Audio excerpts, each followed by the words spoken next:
Count the Ways, Fazbear Frights, Number 1, Story 3.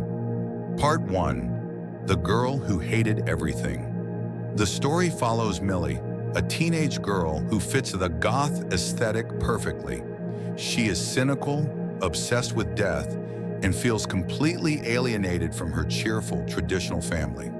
She spends most of her time in her grandfather's cluttered garage, surrounded by antiques and old machines, writing poetry about the void and the meaninglessness of life. Her grandfather is a collector of oddities, and one day he brings home a massive, rusted animatronic that he found at a liquidation sale, a prototype of Funtime Freddy.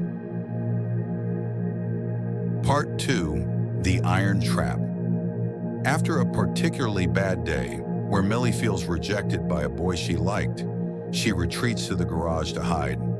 In a moment of frustration and dark curiosity, she crawls inside the open chest cavity of the dormant Funtime Freddy. The horror begins when the hatch suddenly slams shut. Millie is trapped in a dark, cramped, and freezing space. To make matters worse, the animatronic awakens.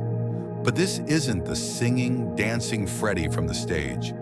This Freddy is polite, sophisticated, and terrifyingly talkative. Part 3, A Deadly Conversation. Fun time. Freddy realizes he has a guest inside him. He begins to speak to Millie in a calm, almost cheerful voice. He explains that he is a killing machine, designed with a variety of execution methods. The core of the story is their dialogue. Freddy offers Millie a choice. Since she has spent her life writing about wanting to die, he tells her he will grant her wish, but she gets to choose how. He begins to count the ways, describing various historical and scientific methods of execution: decapitation, starvation, electrocution, boiling, freezing.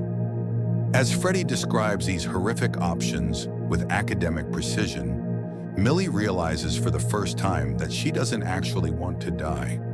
The darkness she wrote about was just a teenage phase.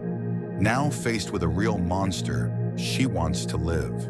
Millie tries to outsmart the machine. She knows she cannot escape by force, so she tries to play along with his game. Freddy grows impatient and tells her it's time to choose. Millie, thinking quickly, chooses decapitation, the blade, hoping that the mechanism might jam or that she can dodge it at the last second.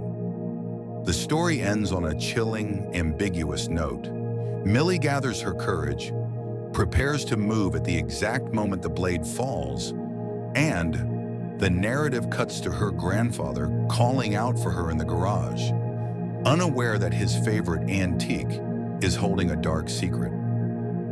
We never see if Millie survives, but the silence of the machine is deafening. The irony of Millie. This story is a classic, be careful what you wish for tale. Millie's character arc is tragic because she only learns to value her life when it's being threatened by a machine that ironically shares her obsession with death. Funtime Freddy acts as a dark mirror to her own nihilism. Is it the game's Funtime Freddy? Fans have long debated if this is the same Funtime Freddy from Sister Location. While the design is similar, this Freddy is much more intellectual and patient.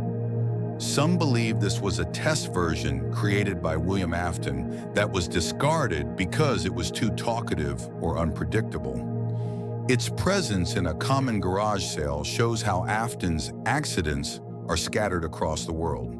If you were in Millie's position, which way would you choose to try and escape? Or would you try to talk your way out of the machine?